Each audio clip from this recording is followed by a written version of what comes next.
Good evening, wherever in the world you are joining us from. I am Kaiser Guo. I am the host of the Sinica podcast, and it is my privilege to moderate today's very timely, very urgent discussion. Let me thank the University of North Carolina Chapel Hill's Center for Slavic, Eurasian, and East European Studies for graciously sponsoring today's event. We gather today at a moment of profound geopolitical inflection.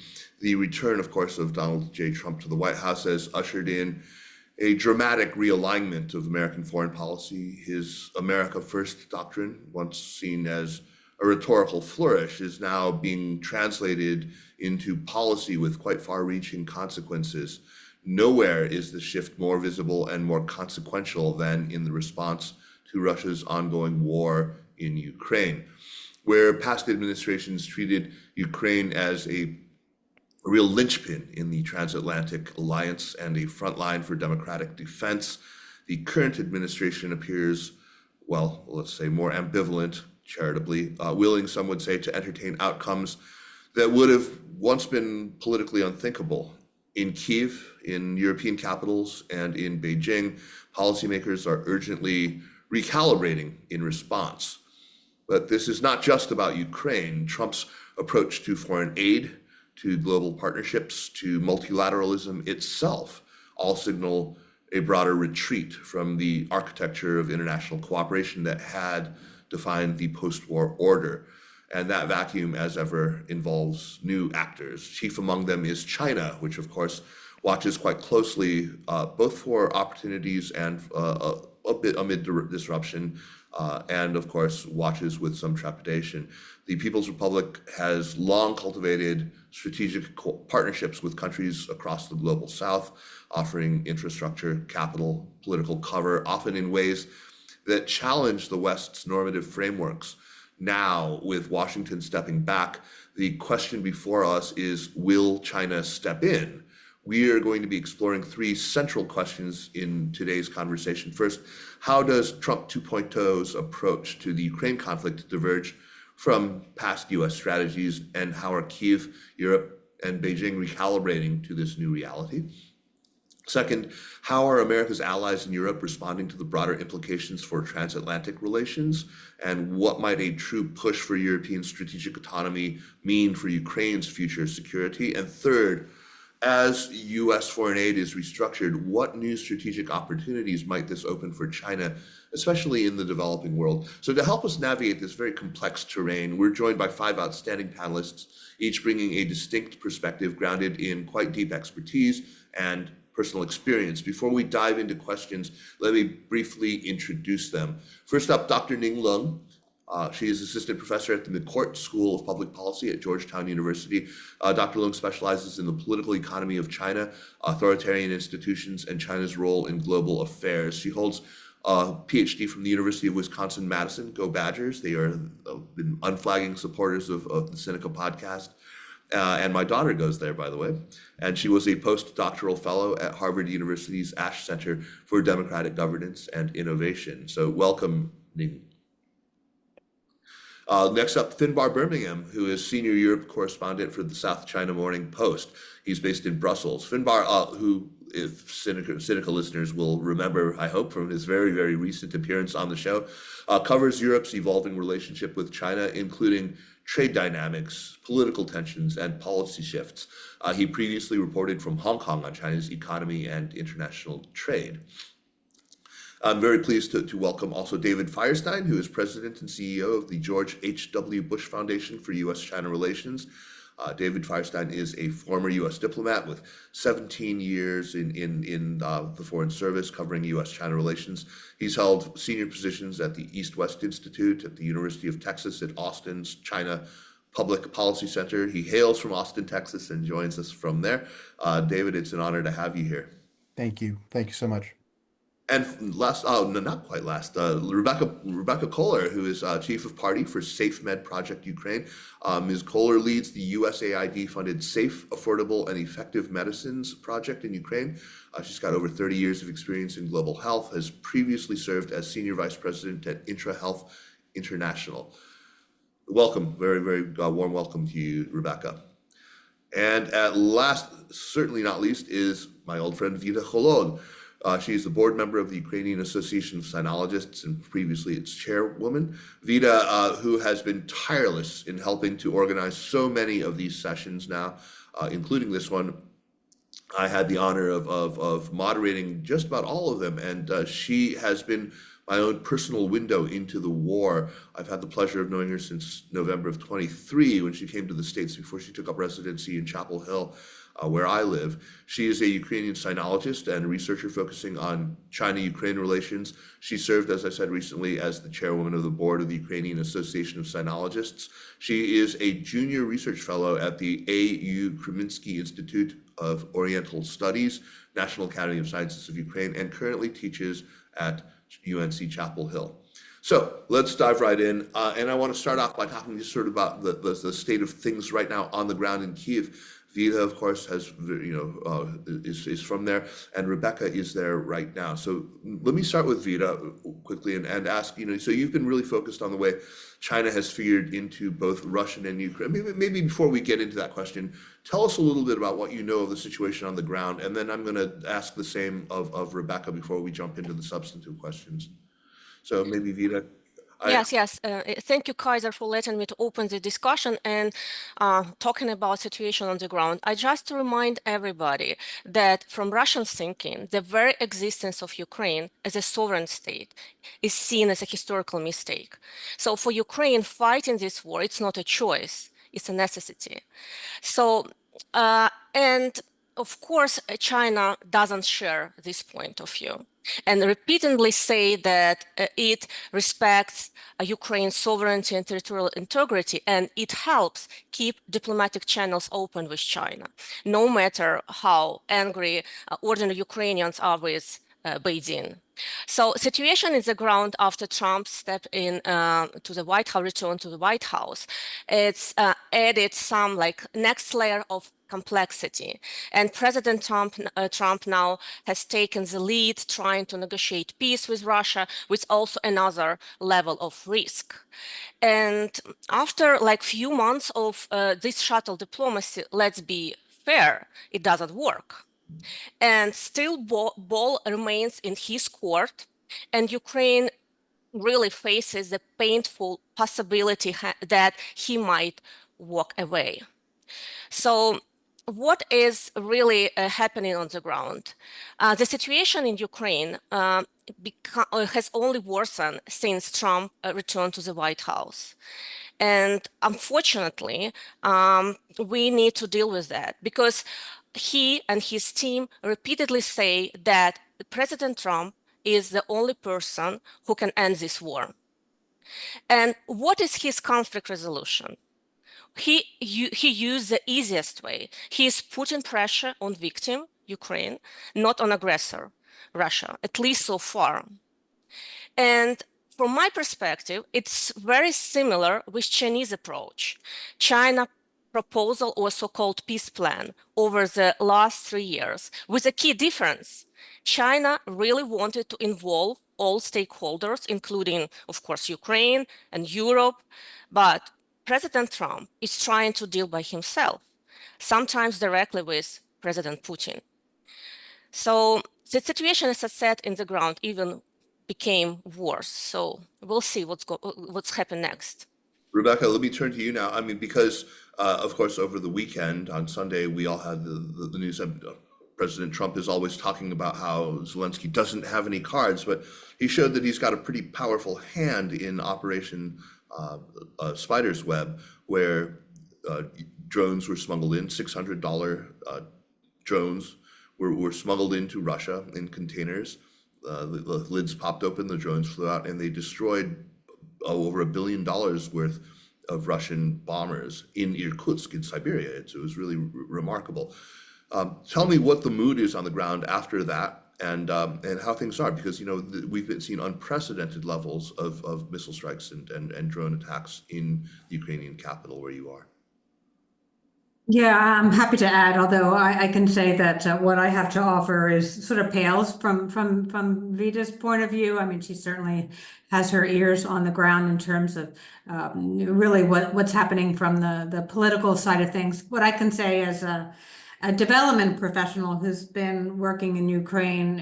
In fact, since before the war, I came here 4 years ago and have been, party as an individual to see what's been happening. I can only say that the real change from where I'm sitting is around the, absolute dismantling of the agency that I work for, USAID, and the impact that that has had on the broader development community in the country. And maybe just to say, I can say more about that later throughout the session, but I can say that at least the Ukrainians that I know were pleasantly surprised to see what happened over the last the week, although in the backdrop of just constant shelling, with increased shelling, even over just the last month, the shelling in Kyiv was more drones than any other day in the last 3.5 years. So, and also a little worry about what's going to happen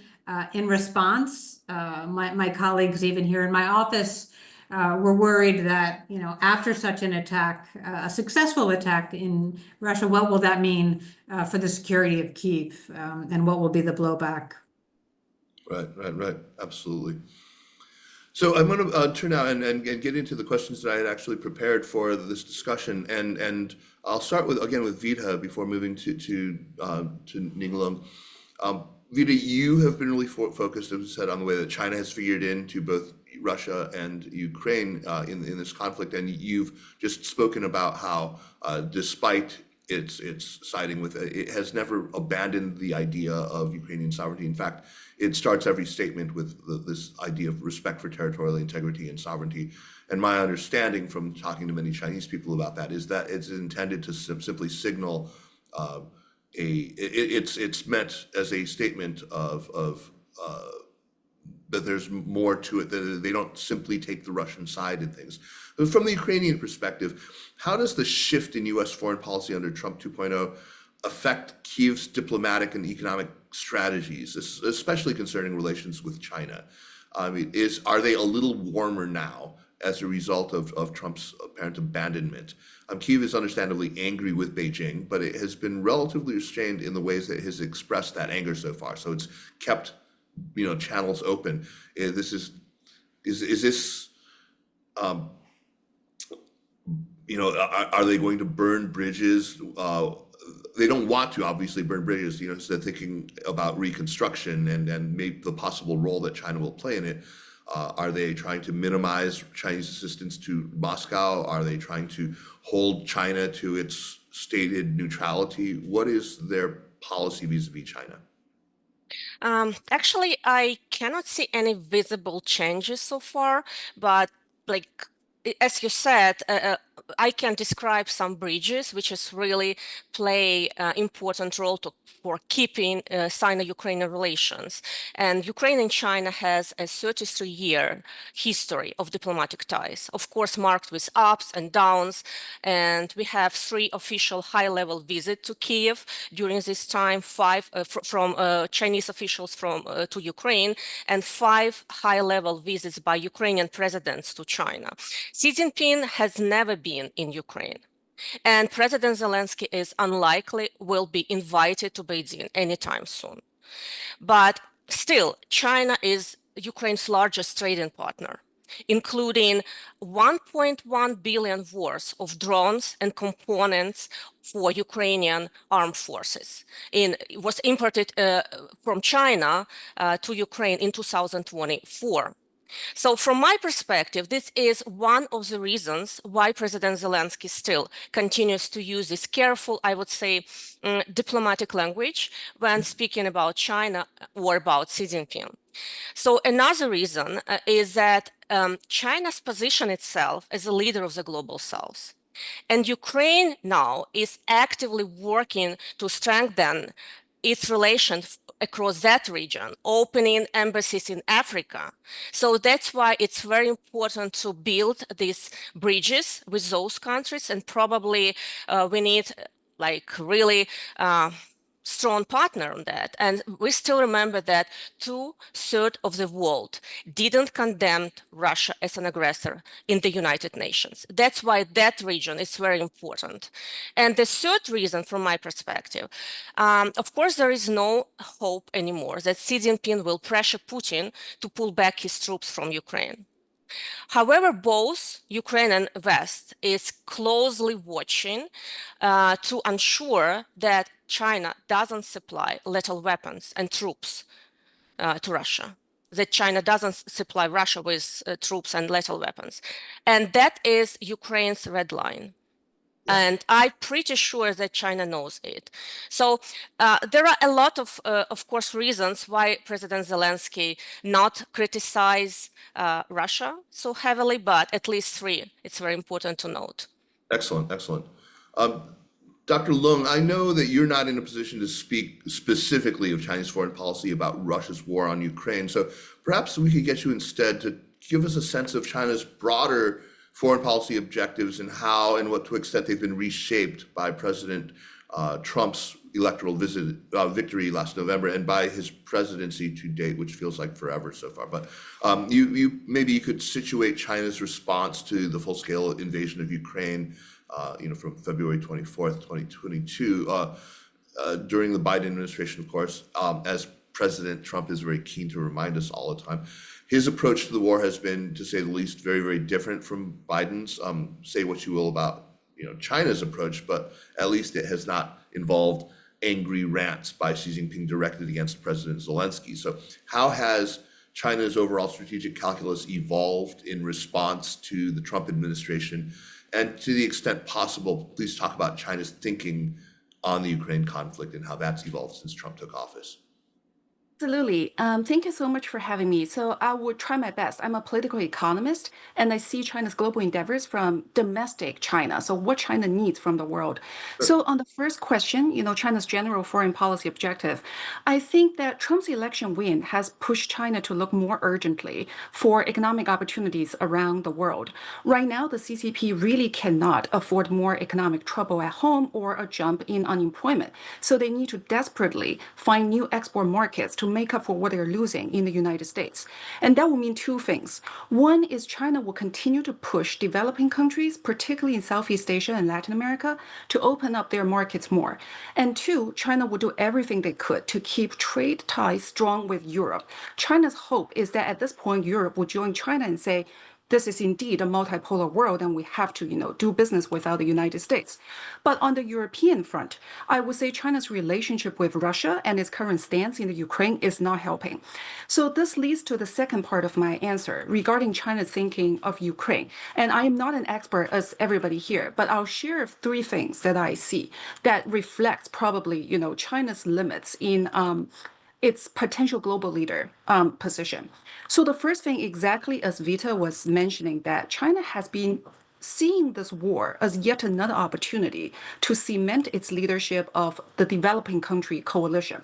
So we know China has been trying to cement this leadership on the economic front with substantial success in the global south, but they don't yet have many opportunities in terms of security leadership. This is a weakness of China. And so during this Ukraine-Russia war, we see that China has been working with Brazil, as Vita was saying last year, to come up with this 6-point consensus, which is trying to have a peace plan for Russia and Ukraine.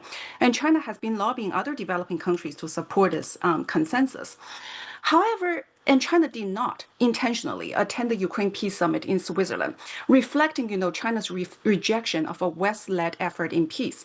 However, if we look at the 6-point consensus that China and Brazil came up, it's rather basic, it's symbolic, and as Vita said, it advocates for the status quo without holding Russia accountable. So this position is unlikely to gain China a globally recognized leadership in security, and instead, it's probably going to further alarm China's immediate neighbors in Southeast Asia and Russia's immediate neighbors in Central Asia, which China also desperately needs. And the second thing I see China stands on Ukraine. reflects that China doesn't really engage in humanitarian aid efforts. The only public available data on the amount of pledged humanitarian aid from China to Ukraine is only around 2.3 million US dollars. This is a really small number. And what China is interested in instead, as mentioned before, is economic opportunities after the war, which is post-war construction. And the third thing I see is that Chinese military has been very actively learning their lessons by watching Russia and, setbacks to Russia. And what they learned basically is that the Chinese military needs upgrade in communications and in logistics. And we see Xi Jinping actively pursues military reform right now on these two fronts and purges military leaders.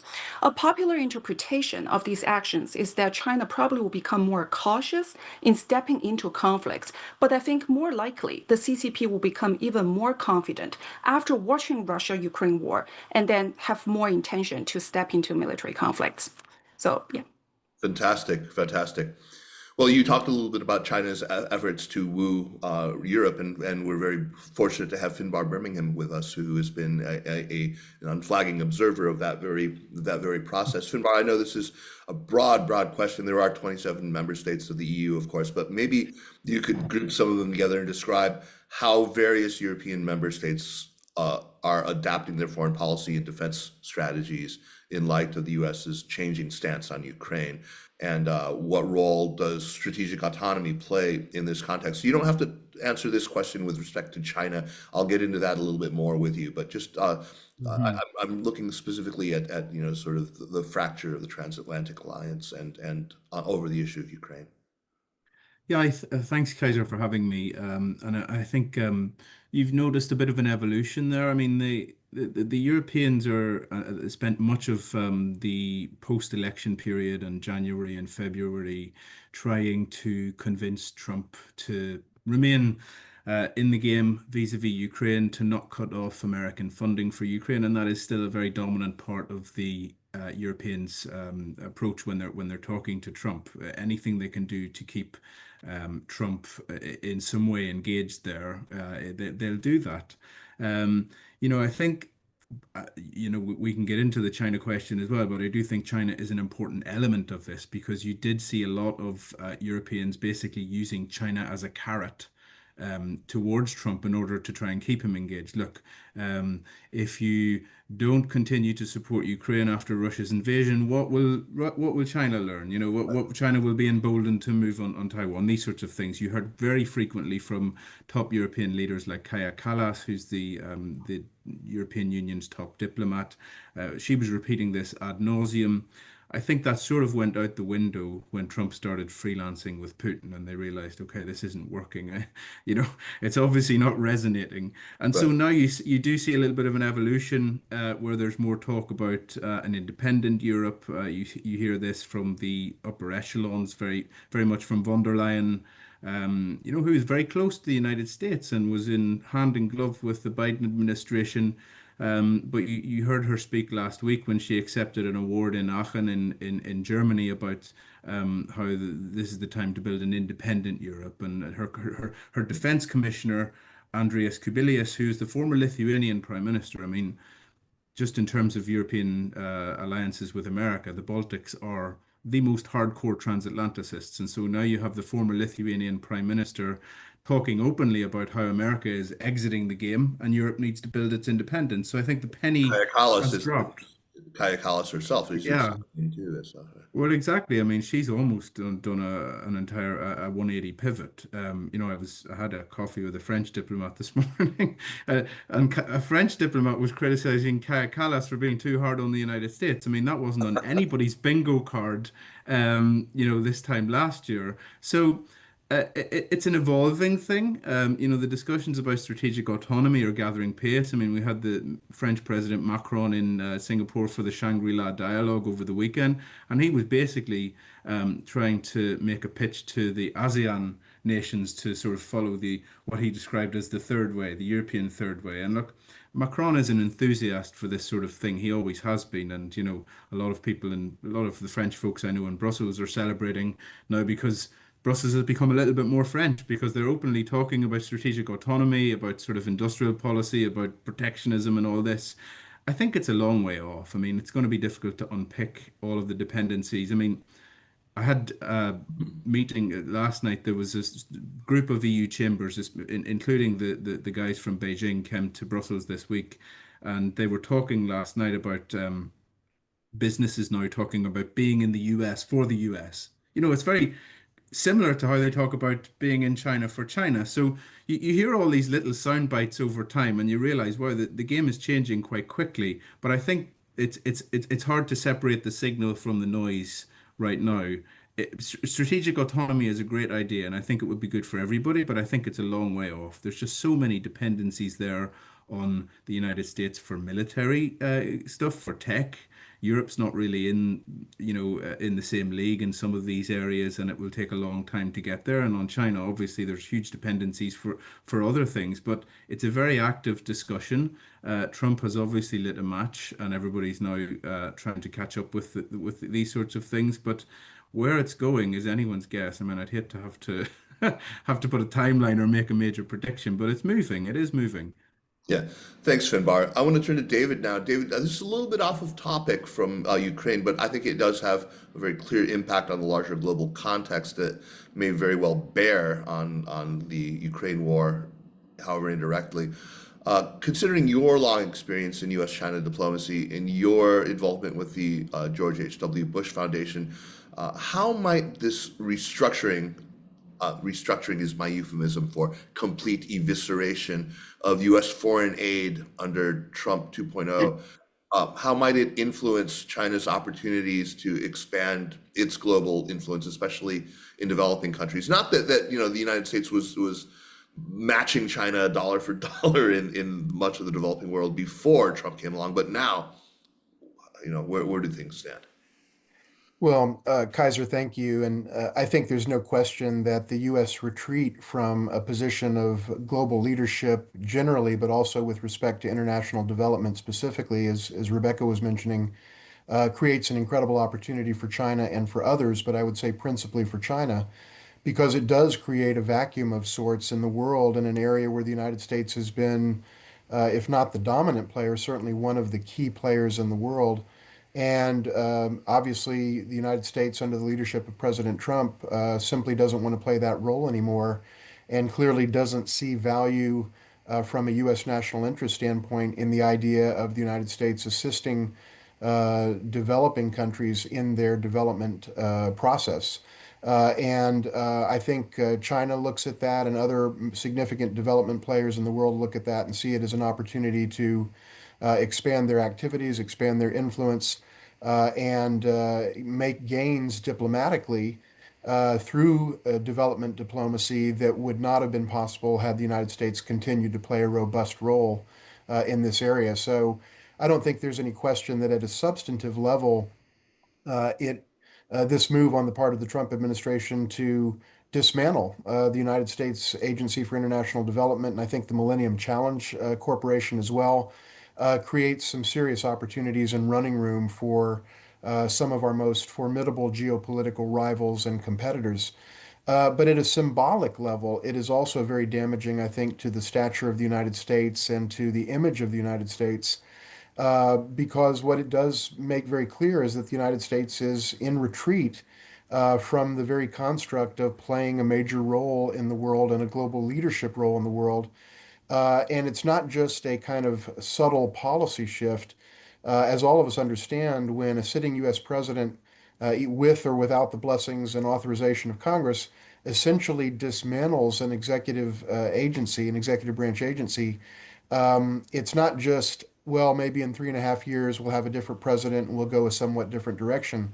USAID is never going to be rebuilt. Once it's dismantled, it's done, because there's never going to be the appetite in Washington going forward, irrespective of who is in power in the legislative branch or the executive branch, to rebuild these agencies. It takes massive amounts of political capital and will and vision, and a willingness to spend, and we're just not going to see that. So these are permanent changes in the posture of the United States relative to the world, and I think it's all extraordinarily harmful to U.S. national interests. I think it's very short-sighted, And I think the loudest applause that we've heard for some of these moves is coming from Beijing and from places where the United States is not shouldn't be happy to hear applause and the clinking of champagne glasses.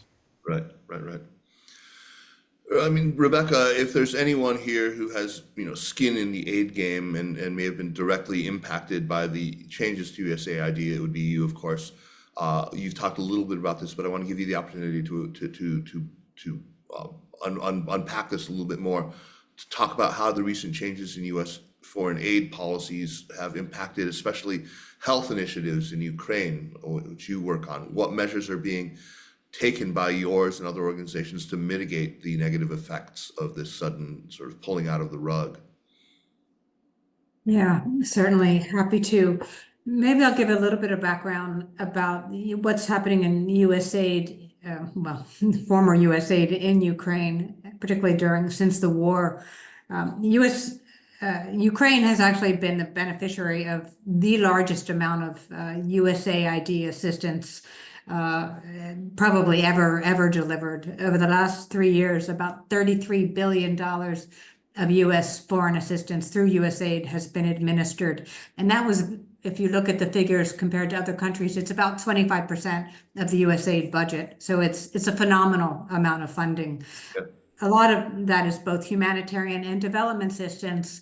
And a lot of it has been outside the health sector. It's really been in infrastructure, keeping the lights on, really, for many Ukrainians, for many health facilities, many schools. It's been very valuable.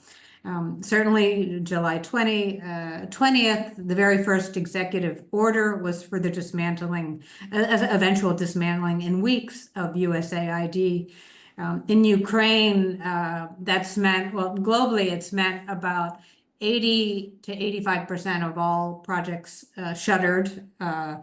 In Ukraine, more of the projects have been closed. And what's interesting is, in terms of the health sector, that has meant supply chains being disrupted for essential medicines, clinics closed, valuable technical assistance removed, as well as government and civil society partners just scrambling to figure out what alternative financing, what they can do without, or other creative ways. I'm actually here today because our project has remained, and so USAID hasn't completely shut down. They made a choice of a handful of projects around the world that would stay and be folded into the Department of State. And our project, which is strengthening the pharmaceutical sector, the USAID colleagues that were still there made the case that our project is aligned with the with Trump's vision of a safe, secure, prosperous world where, for example, if you strengthen Ukraine's pharmaceutical sector, it'll create jobs for U.S. Jobs and trade partners with U.S. pharmaceutical sector entities. And the second reason why our project was allowed to hobble along, I would say, it's not thriving, but continuing, is because we're offering essential life-saving services, principally for HIV, tuberculosis. And those are programs that, interestingly, are part of the Bush administration PEPFAR program for emergency AIDS relief, which was a bipartisan Republican initiative, of which Rubio was a very big supporter about 6 months ago. So I think those programs are continuing. You asked about the question of the impacts. There's been an interesting report just that came out. Actually, it was in the Times last week. A small firm that's coming up with something called an impact counter, and they estimate that there's already, in just the few months since the dismantling of USAID, 300,000 deaths. Wow. And it's called impactcounter.org, and that number will be continuing to grow. That 300,000, are we talking specific to the Ukraine war, or are we talking about No. USAID projects around the world? Around the world. Mm-hmm. Mm-hmm. PEPFAR and everything else. HIV, TB, other essential kinds of services, other essential services that are not being offered. So it's impactcounter.org. We'll make sure to check that out. I want to go back to Dr. Leung. I want to ask you about ways in which China may be leveraging or maybe sees as a possibility to leverage this perceived vacuum brought on by the U.S. Abandonment of global leadership. The ways that China sees opportunities to strengthen its position in international institutions. I mean, Trump, as we know, pulled out of the Paris Agreement again and out of the World Health Organization, out of UNESCO, out of the OECD minimum tax agreement, and more. In a world where U.S. leadership in global development and diplomacy is in full retreat, particularly, under the Trump administration's America First approach, China appears poised to step in. Now, you wrote a book called Politicizing Business, and you highlighted how the Chinese party state imposes political demands on firms, often to the detriment of business interests. But to what extent do you think China's model of politically subordinated enterprises limits its ability to offer credible alternatives to Western-style development partnerships, to public-private partnerships? Do recipient countries see China's model as pragmatic and scalable, or does the politicization that's inevitable that you describe in your book raise concerns about overreach or conditionality of a very different kind?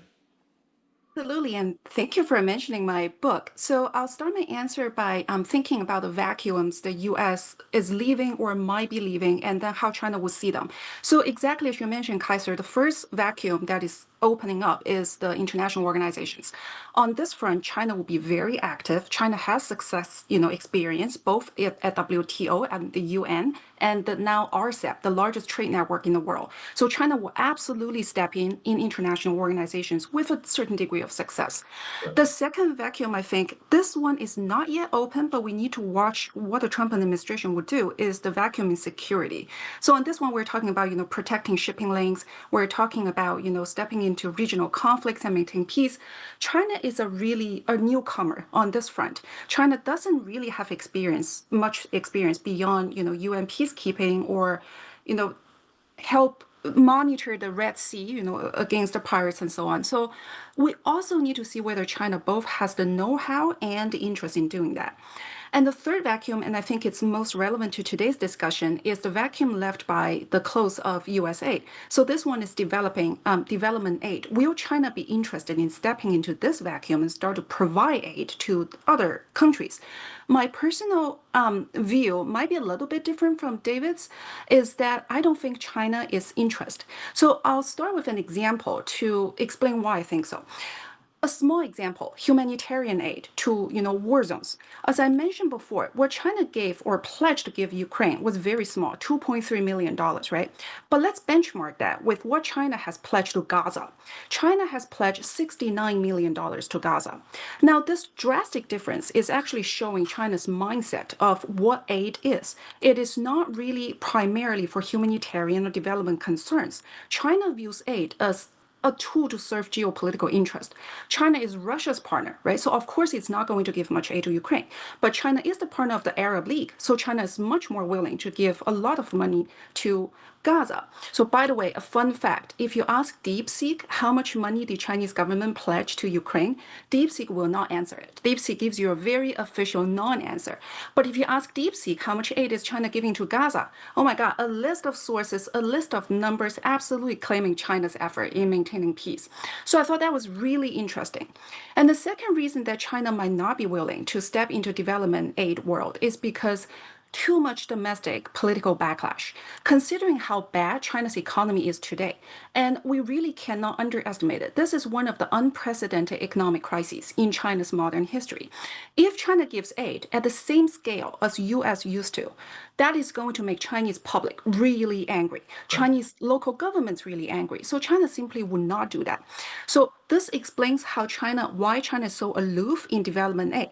2024, the total budget of 2 Chinese aid-giving institutions was, let me see, I have a number here, $2.6 billion. And what is that? What was that for USA? 42 billion. So China is unlikely to step in. But China will be interested in providing what they call development assistance in terms of business transactions. And so this is where Chinese companies will come in. Chinese companies will still act as agents of the Chinese state, and they will continue to go abroad to seek economic opportunities. But mindful of the time limits here, I would just say one important implication, I think, from my book is that state-owned enterprises and private companies from China carry very different functions. SOEs from China will exercise Chinese government's, agenda, but private companies, depending on the sector, are mostly on an exodus, escaping China, going to find a new place. And so, for developing countries, I think the goal here, the better approach, is to engage with Chinese private companies in non-strategic sectors rather than Chinese SOEs. Right. Very good. Yeah. I mean, even in times of non-economic crisis, China's preferred approach in development has always been loans or investment rather than direct aid anyway. And often, they're singled out for praise for that. So especially in sub-Saharan Africa. Let me move to Finbar. That was an excellent response. And Finbar, we hear a lot about Europe's pursuit of strategic autonomy and how the downturn in the transatlantic relations since Trump has affected this. How is this playing out in the EU's approach to the Ukraine conflict? If you could offer some thoughts on how the perception in the EU, more pronounced in some quarters than in others, to be sure, of China's support for Russia is factoring into the EU's ability to use China rapprochement as leverage with the US, if that's not too cynical a take. I mean, I feel like often we hear things like the Czechia, the allegations about a hacking attack. Coming up, and it seems like those are often used as points of leverage with China. A lot of the national security concerns get raised conveniently right ahead of critical talks. Is that too cynical a take? Yeah, it's a take for sure. I think I mean for sure there is a suggestion that sometimes there's a mischievous placing of stories ahead of talks. I mean, for example, before Maros Shevkovich, the trade commissioner, went to China in March, there was a story in the Financial Times about how BYD is being investigated for illegal subsidies, and that was very difficult to trace where that came from, and the investigation has still not been announced, and so on. So there's always a sense that maybe there are some people in the machine who don't want to have they would like things to go in a certain way. But I think for Ukraine it's very different. I think that it's a legitimate concern for most of the European Union member states, and I think that despite all of the talk about a sort of Chinese charm offensive and about a potential for rapprochement and détente, I think that there's, for a lot of the member states, that the China-Russia relationship is a disqualifying factor. For those countries that are closer to Russia, it's an existential issue. There's depending on which intelligence reports you read, the Germans or the Finns or the Estonians, there's each of them has a timeline for which country will be next. If Russia sort of replenishes and upgrades its military, who's going to be next on Putin's list? And so I think that the sense of China being an economic enabler for Russia, which is a very prevalent theme that you hear around Europe these days, the provision of dual-use goods. And although I think that there's some relief that China has stopped short of sending a full-fledged military support, there's certainly in many parts of Europe that has colored the debate. So, I mean, I think that there are other issues as well that if you talk about trade and China's unwillingness, I think, to give anything to Europe. I mean, when we talked, Kaiser, before, there was still a sense that maybe that the Europeans could get something from China because of the perilous state of U.S.-China relations, and Europe had offered an olive branch to China, and maybe there could be some sort of a détente. But I think a couple of months on, there's no sign that China is actually willing to give anything to Europe. And there are various various theories as to why that is. But certainly there hasn't been anything meaningful. They're having a summit in Beijing in July. There's still plenty of time. I mean, when the EU and China signed their investment deal in 2020, it basically happened overnight. For whatever reason, Xi Jinping put his finger in the air and decided the time was right to offer some concessions. So we still may see something in the coming months, but I think there hasn't been any sign of it just yet. Very good.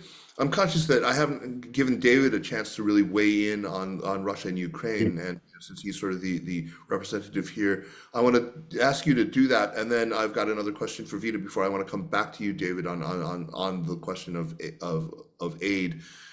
So why don't you share your thoughts from the American perspective on how the Trump disruptions have really affected, you know, how the war in Ukraine has affected Americans' standing. Well, thanks, Kaiser. So, a few things. One, as you noted right at the outset, it's been striking to see the incredible reversal in the fundamental U.S. posture toward Ukraine. It used to be that we were standing up for the victim against the aggressor. And now it's very clear after several months of this administration's actions on Ukraine that we're standing up for the aggressor against the victim, even to the point where we had the sitting president of the United States actually state that it was Ukraine that started the war. And I just never dreamed, as many things as we've seen from President Trump in his 10 years in public life and in his previous presidential term, that we'd see this type of departure from every principle and every norm of U.S. foreign policy that we've had under presidents of both parties in the modern history of America. I think what happened in the Oval Office with the very specific effort to literally humiliate President Zelensky in the Oval Office was something that I think was shocking, appalling, shameful, despicable. And I literally cringed with shame as an American to see that occur in the Oval Office of our nation at the hands of the President of the United States, the Vice President, and others. It was something that should never take place in the Oval Office or in a public setting. And the thing that has really struck me about the Trump administration's posture toward the Russia-Ukraine conflict is that fundamentally, this president wants to see Russia win. He wants to see the complete and total capitulation of Ukraine to Russia. This administration has said publicly and repeatedly that it is prepared to recognize Russian sovereignty over Crimea and essentially accept de facto, if not de jure, Russian control over a very substantial swath of Ukrainian territory. In the past, under President Biden, from 2022 to January 20th, 2025, the position of the United States was that we were going to stand with Ukraine to restore the sovereignty, territorial integrity, and independence of the nation of Ukraine. And what the Trump administration has articulated is a willingness to let all of those things go and to not only let them go, but to work actively with Russia to generate the exact opposite, to generate a Ukraine that is neither sovereign nor holding its own territorial integrity, nor independent in the truest sense of the word.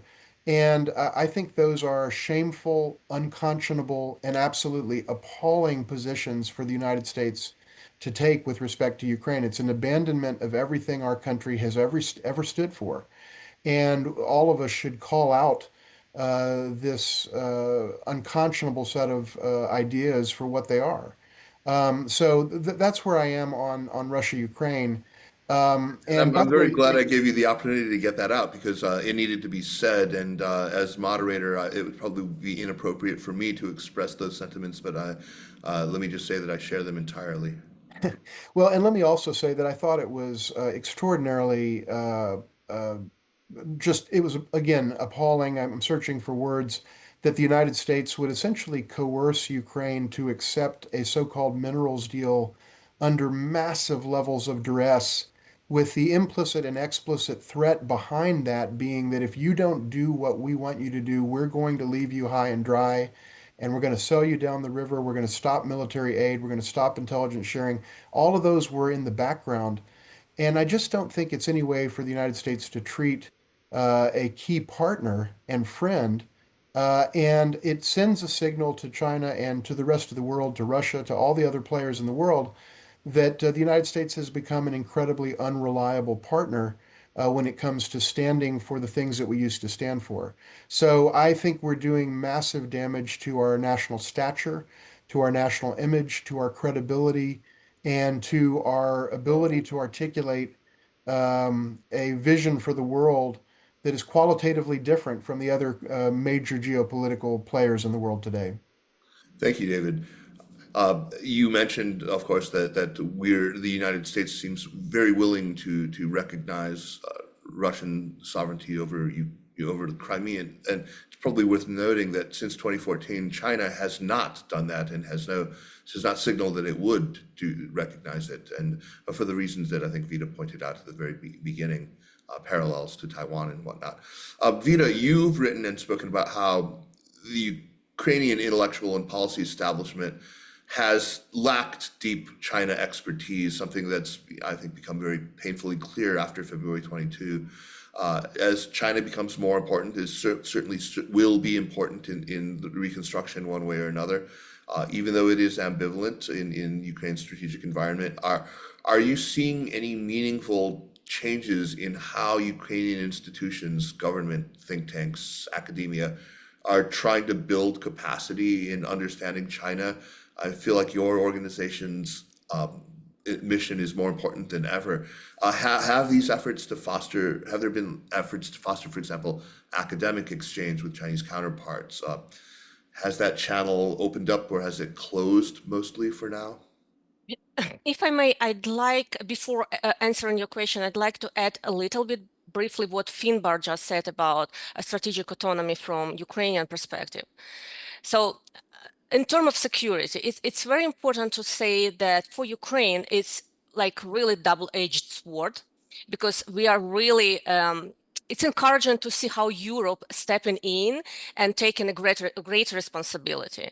And of But course, it means like greater support for Ukraine, long-standing support. And in terms of security, Ukraine is very much an adult in the room, given all those experience and deep understanding in new technological war. But here is a catch. And I see and absolutely agree with Finbar that a strategic autonomy is not achievable in short-term perspective. It's not easy to achieve. So the greatest European supporters of Ukraine, like Baltic states, Poland, Germany, France, they continue to rely heavily on the transatlantic unity, including things like US ammunition, intelligence, logistics, and even international diplomatic leverage. So it's very important for Ukraine to keep this transatlantic unity, at least now, because Ukraine became even more vulnerable with Trump's true policies. That's why really, I think talking about the scandal in the Oval Office, from my perspective, President Zelensky was eventually pushed by European leaders to bite the bullet and to apologize to President Trump. So I think he was pushed by European leaders like Macron and other leaders in Europe. So, and now replying to your question about academic exchanges between Ukraine and China. The short answer, it's extremely limited. We don't have any progress so far. So what is my observation? Of course, Ukraine will be really happy to have this opportunity to send more students, public figures, scholars to China to have this honest conversation. But I think the biggest obstacles are on Chinese side. And as you know that I traveled to Beijing last year, and my colleagues as well attended some conversation in Fudan University, in Beida, in Tsinghua. So we don't have any progress so far. And I think that as I always say, that Chinese society is poisoned by Russian propaganda, and this is the main reason. And even Chinese universities are extremely cautious when it comes to like political dialogues with Ukrainian, not even politicians, but Ukrainian intellectual circles. And they don't want to criticize Russia in public. Of course, behind the scenes or like in private conversation, they can say that Russia is so toxic country that China needs to distance from Russia, but it's not happening. So in public, they never say that. And what is especially disappointing is that even some Chinese scholars we know very well who visited Ukraine many times before the full-scale invasion and were welcomed in numerous bilateral dialogue, even with our top officials, are now repeating Russian narratives in Chinese media. And we know those names. And also based on my conversation with Ukrainian diplomats in Beijing, they're doing a great job. They're doing their best promoting Ukrainian public diplomacy, cultural diplomacy, engaging with Ukrainian representatives in Beijing, engaging with their audiences, which is really huge, but they cannot work at full potential, of course, the full capacity in China. In social media, their channels are often banned by state censorship. It's really normal for China, but Russians are not, at least not in that extent. But, you know, it's very normal. But where we can keep our relationship green light is, of course, trade. As I said, China is the largest trading partner, and also students. There is a still significant number of Chinese students in Ukraine. In fact, they made up about 40% of all foreign students in 2024.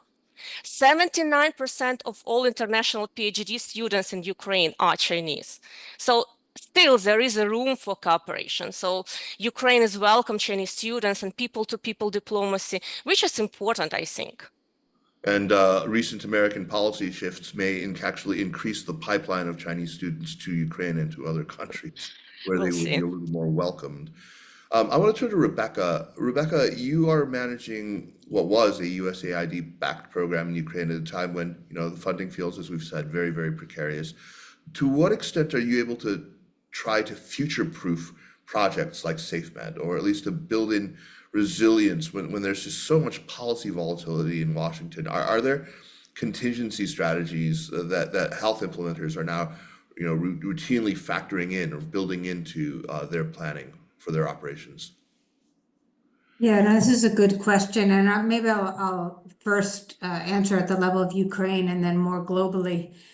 I think Ukraine, has been in an incredible experience of an example of important reforms that foreign assistance can accompany in terms of really for the last 10 years since the agreement, during the Maidan transition that led toward a desire for a more transparent, people-friendly path toward development.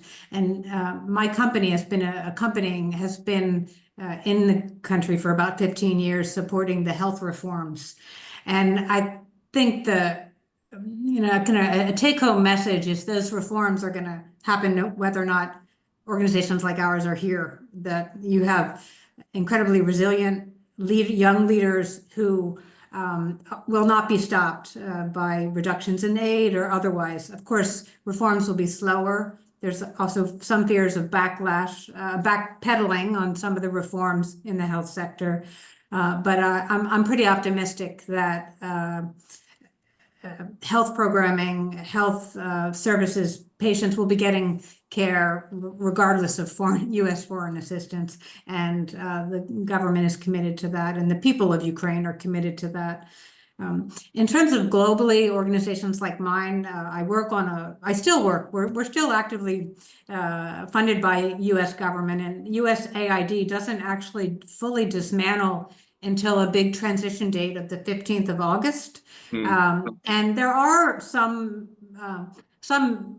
things happening that are showing that whatever this new entity that exists within the Department of State will look a little bit like USAID. It will have some of the same people, some of the same funding mechanisms. So it's not totally going away.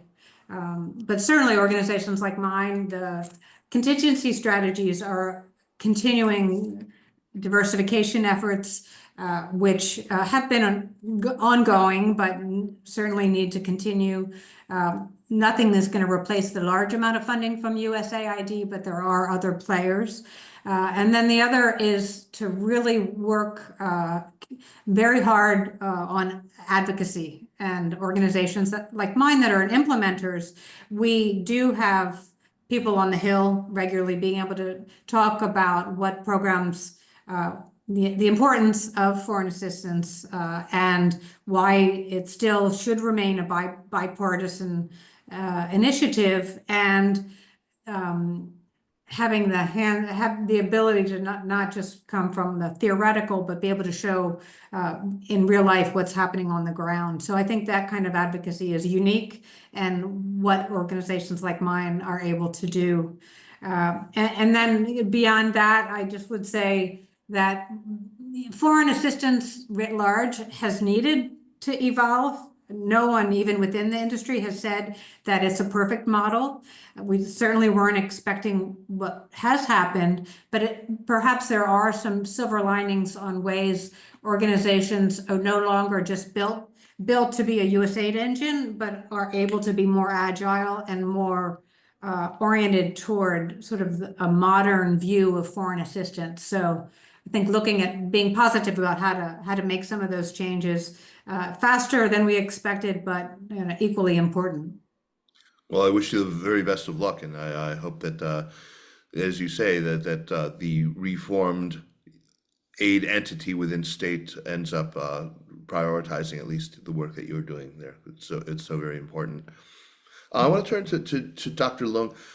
Ning, let's look specifically at the Belt and Road. There's been a sense in recent years that China has been dialing it back, focusing on smaller, more targeted, and supposedly, more high quality investments. Small and beautiful is the word in Chinese. How do you see BRI evolving under these new geopolitical conditions? And is there space for post-war Ukraine in that evolving vision, do you think? Absolutely. So when I look at the shift of BRI into small and beautiful projects, I wonder if it's driven by geopolitical issues or is it driven by domestic Chinese economy. And one thing is China's financing capacity is rapidly declining of all of these previous infrastructure projects that it financed, overseas. And today, when we think about the terminology such as debt trap, China is very much trapped in its own, debt trap. So China has to shrink to become, focus on small and beautiful projects, and China needs to start to have multilateral financing mechanisms. It could no longer afford to finance things, on its own state-owned banks. And Ukraine absolutely will be a very attractive country for China in the future, particularly during the post-war construction. So as I mentioned, the Chinese government doesn't mention, humanitarian aid to Ukraine, but Chinese government mentions, post-war construction. We're willing to participate. We're interested almost all the time. And this will be not only a great economic opportunity, for Chinese companies, and also it probably will be beneficial in the financing arrangement where there will be multilateral lenders, and then China will just participate in construction in Ukraine. And this will also be geopolitically important for China to increase its influence in Russia's immediate neighborhood. So I definitely see Ukraine to be an important part of this. Very good, very good. Finbar told me that he needs to step out in about 10 minutes, so I want to direct a question to him before he needs to leave. And then I think we can move toward wrapping it up with one more question for each of you. But Finbar, you're based in Brussels, of course, and you've reported extensively on European industry's response to this evolving global trade, this sort of crazed situation, the chaos of the global trade system. We spent an hour talking about this on the Cynical podcast recently, but maybe you can give us the condensed, the TLDR version of that here today. Are you seeing signs that businesses, that firms in the EU, especially in Germany and Central Europe, are pushing back against the political decoupling with China? Are they putting their finger on the scale, and how does that play out in the context of what we're talking about, support for the Ukraine, the Chinese position on the Ukraine war? I think for businesses, it's a desperate time. I mean, like, you know, there's a sense if you speak to sort of the representatives of big companies that they fear like they're going to have to be forced to choose between the United States and China. And a lot of these companies have big businesses in both of these areas. And as I said earlier, and this is the context in which some businesses in Europe are now talking about being in the United States for the United States and in China for China. So it's an absolute bifurcation or trifurcation, if there's such a thing, of production chains, of value chains, and manufacturing. If you're not big enough to be able to do that, then you're kind of, you're up the creek. It's a tricky one. I think that there is, since the change of the commission, well, it's the same commission president, Ursula von der Leyen. Since she got a new term, there's been a big pushback against red tape here in Europe, and that inevitably means that some of the tools that they built that would have made life more difficult for businesses in China are being burned on this bonfire of regulation. Things such as the Corporate Supply Chain Due Diligence Directive, which would have made put really onerous reporting requirements and auditing requirements on European businesses anywhere in the world. But this would have been particularly tricky in China because you can't really, the data rules and so on, the foreign espionage laws and so on that the Chinese government have introduced in recent years, European government companies were freaking out about how do you comply with the rules in Brussels, but also in China. So already you've seen a sort of pushback from business that's been quite successful in defanging some of the harder edged parts of the European de-risking agenda. You start to see pushback against some of the economic security program as well. A lot of this stuff, which was very much in its infancy, things that the programs that were supposed to lead to outbound investment restrictions, screening rather, a unified export controls regime to stop the slippage of technology to China, which, given China's technological advancements that we're reading more and more about now, seems a little bit pie in the sky. There was also a sort of upgrade of the inbound investment regime. A lot of those things have been pushed back against and really put on the back burner or even like just ditched because they came from the Biden administration. These were things that von der Leyen cooked up with Jake Sullivan's team. And so I think those things have got a shelf life and they're sort of seem to be set aside.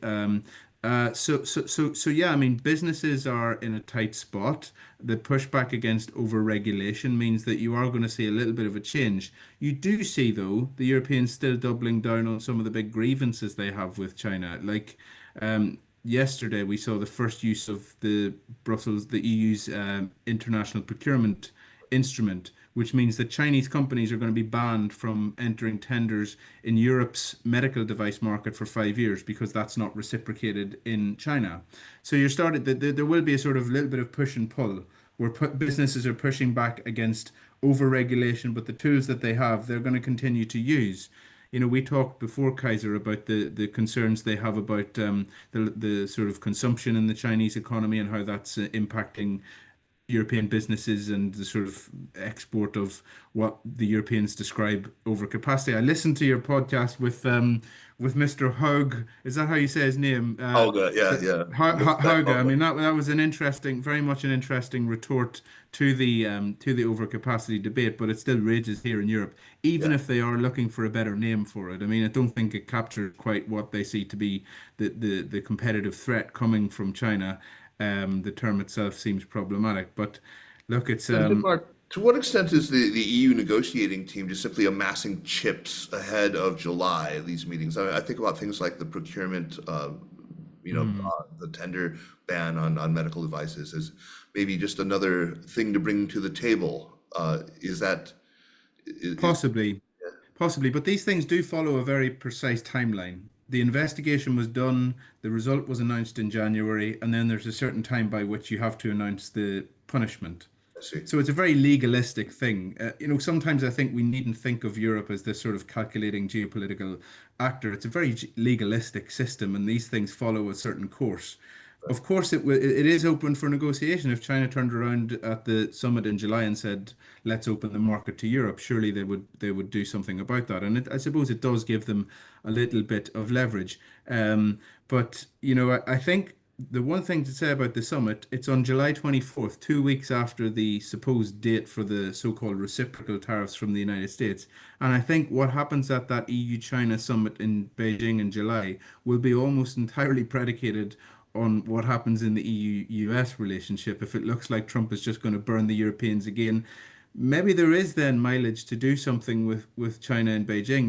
Maybe von der Leyen and Costa will be, scorned, feel a little bit scorned by Trump and sort of turn around and try and do something with Beijing. I think that there's limits to what they can do given the structural issues that are being discussed. And as we discussed already, the geopolitical problems, not least Russia. I think that's a cloud over everything in the EU-China relationship and will continue to be so, even more so, by the way, if the Trump administration continues with its abandonment of Ukraine. If Europe is on the hook for funding Ukraine on its own, then expect that to become a bigger issue in the relationship between the EU and China.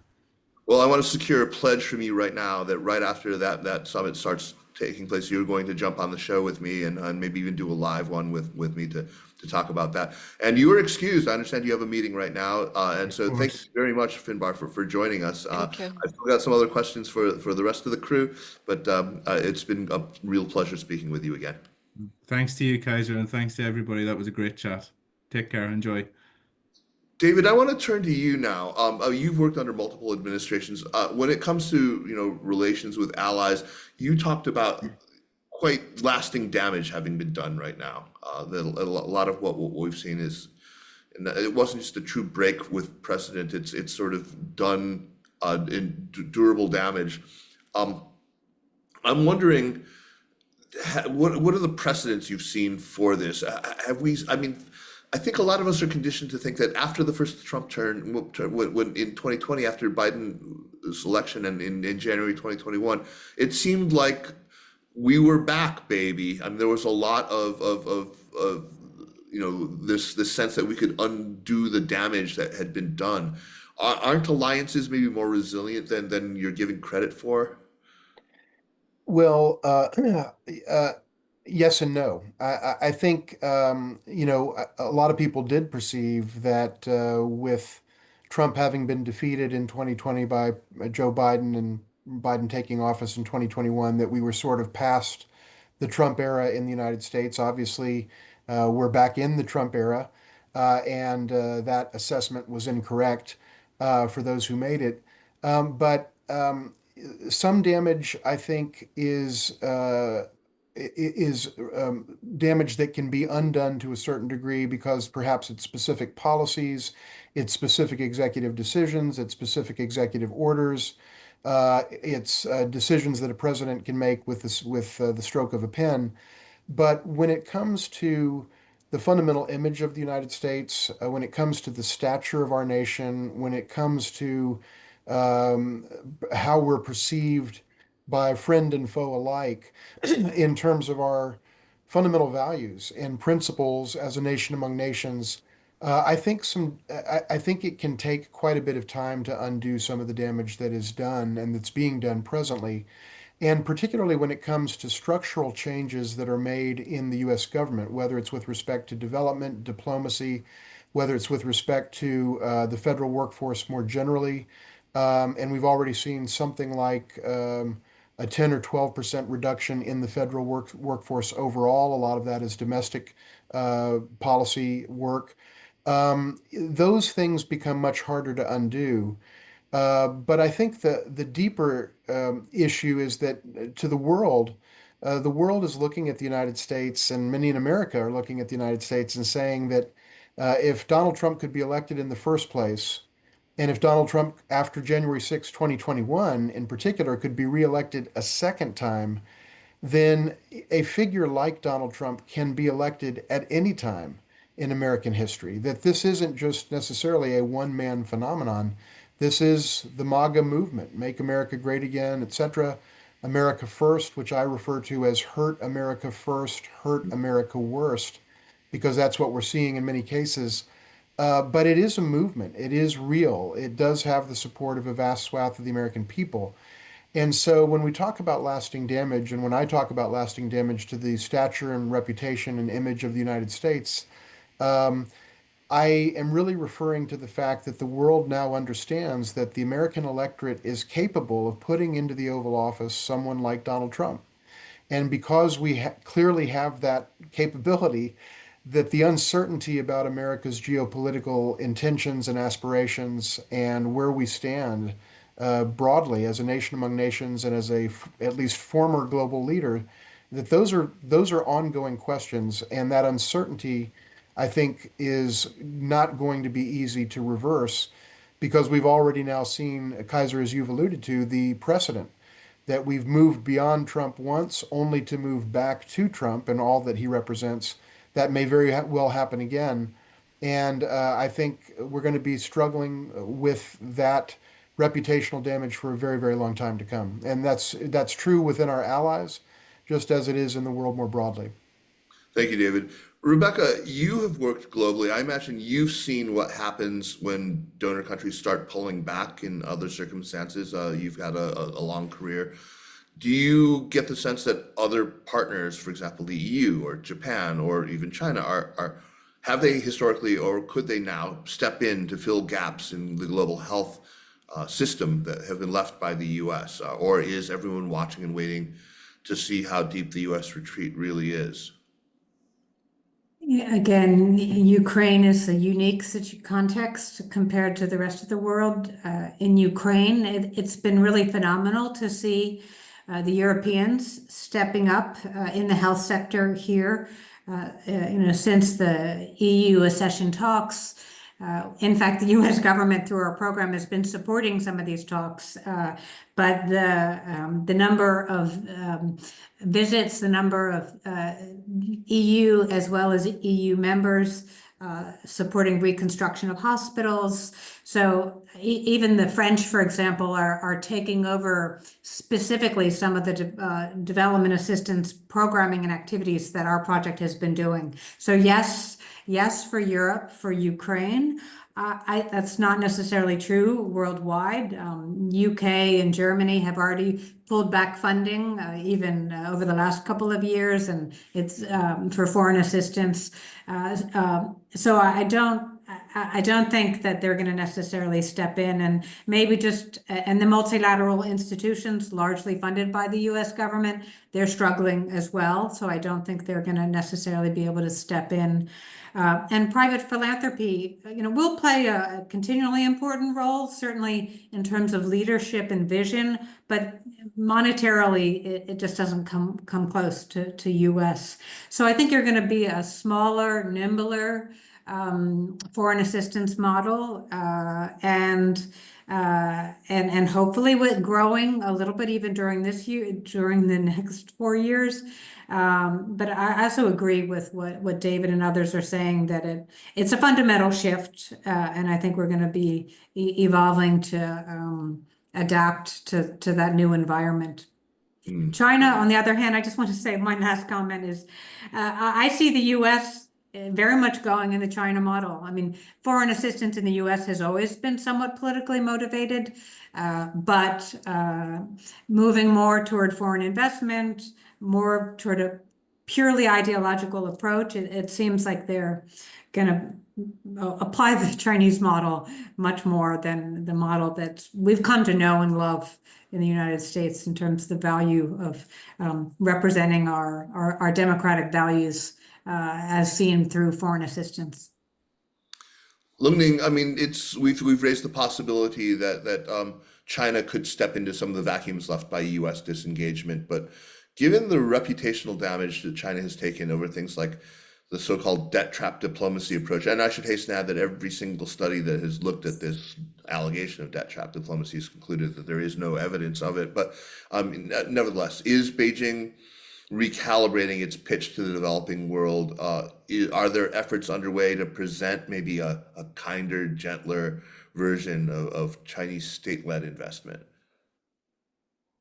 think I think the first thing is state-led investment will go on. And this is one implication also of my book is that economy is increasingly politicized in China. So this will go on.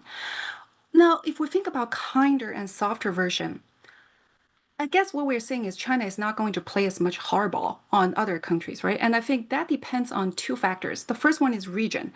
So for example, in Southeast Asia, I would expect China to continue use both carrots and sticks. And because Southeast Asia, South China Sea is such a territorial dispute that probably there will be more sticks than carrots in that region. But in other regions, I think maybe China will continue to use more carrots. But then again, when we think about carrots, softer and kinder, what does that mean in country to country engagement? I'm guessing maybe it means that are we expecting China to be, willing to make more concessions to other countries in their dealings? And I think there are two bottom lines to China. One is China capable? So one popular demand from other countries, particularly in the developing countries to China, is China needs to open up its markets and buy more. This one, I think China will be willing to accommodate, to try that. However, it is very much constrained by the current consumer spending capability in China. So unless it's an area where the state is willing to put in subsidy to import, even though China will be willing to make concessions, it's very difficult for China to promise that. The second place that I see that developing countries would like from China is technology transfer. Now, on this one, again, it depends on what kind of technology we're thinking about. If we're talking about crown jewels, the Chinese sees this is their opportunity, to have economic innovation, such as in the EV world, such as in, some refinery of minerals, then I think China is unlikely to make that concession.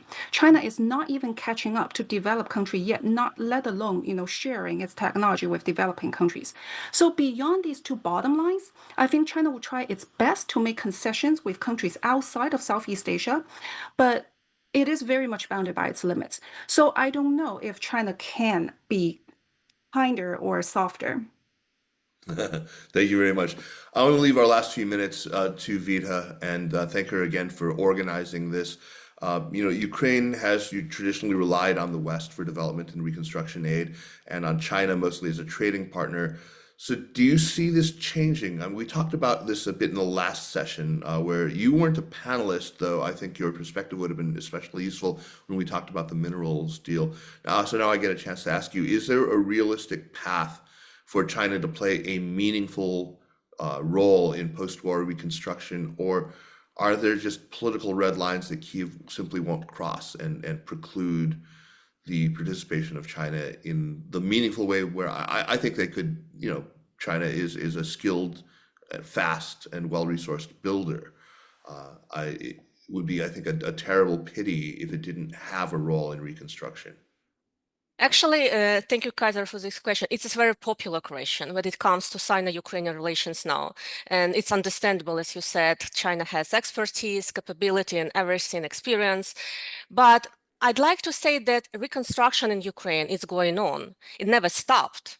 And Chinese companies are invisible, to be honest. Nothing stopped to engage with Ukrainian officials on any level, national, regional. We have beautiful model, it calls Twin City Partnership, and we have Kiev, Beijing, Kharkiv, Dina, Zaporizhia, Wuhan, but that relationship doesn't work. It means China can step in any single moment, but I don't know, they are waiting for something, probably for the conflict resolution or some special signal. And we have one major reconstruction framework in Ukraine. It calls National Recovery Plan. And it was officially launched in 2022 in Lugano by Ukrainian government. And then there have been 3 Ukrainian recovery conferences in Lugano, in London, and in Berlin. And the next one will be in Rome. And China hasn't officially taken part in any of them. And honestly, I don't expect to see Chinese delegation in the next months in Rome either. That's why I think that's not a time for China to step in, probably, or they are waiting for. And actually, it's a good moment because it's crucial to understand that according to the World Bank, Ukraine needs are enormous, 524 billion. Ukraine will need over the next 10 years for recovery and reconstruction. And China could step in any single moment. And also, we just mentioned BRI. It's important to note that the post-war reconstruction, it's not typically part of China's foreign policy. China acts through BRI projects. And Ukraine signed BRI memorandum in 2017, but it has never been deeply involved in this initiative. So if you look at any other case study like Ethiopia or Sri Lanka or Iraq, those Chinese companies have worked in those countries even before the conflict. So that's why it's important to say if Ukraine will be involved in BRI, or it's really, as you said, sensitive, red lines for Europe right now, because Ukraine will definitely needs to conform to Ukrainian standards. It's a good question. But also sectors, it's also important to say Huawei, it's still active in Ukraine, supporting government and private projects, offering grants to students and to scholars. So we'll see. Yeah, that's interesting to know, and I'd like to look into more of Huawei's activities in Ukraine. That's possibly a topic that I'll want to explore further. I want to thank all of the participants. It's just been fantastic. I mean, all of you. I mean, Rebecca, I really hope that you're able to keep up morale in the day-to-day work in the office and your momentum for the important work you do, just despite these. David, I want to thank you for the really forthright comments, and it's inspiring to hear that coming out of somebody with such deep experience in multiple administrations. Nimling, your perspectives are extraordinarily valuable. You present so well. I look forward to having you on the show again separately. All of you, actually, I would love to each have you on. Finbar, of course, has already stepped out, but it's always such a pleasure to talk to him. But I want to reserve my biggest thanks, of course, to Vida Holod, who once again has organized this and has honored me by asking me to moderate this panel, and has worked so tirelessly to assemble such great talent from around the world to participate. And I also want to thank the sponsors of this series, including, of course, the Center for Slavic, Eurasian, and East European Studies at UNC Chapel Hill, and the Ukrainian Platform for Contemporary China for their support for this. We will see you again in August for 2 more roundtable discussions, and I'm sure that much will have changed by then, hopefully for the better for the embattled people of Ukraine. So thank you once again to Vida, to David, to Ning, and to Rebecca, and of course to Finbar. So. Thank you so much. Thank you very much.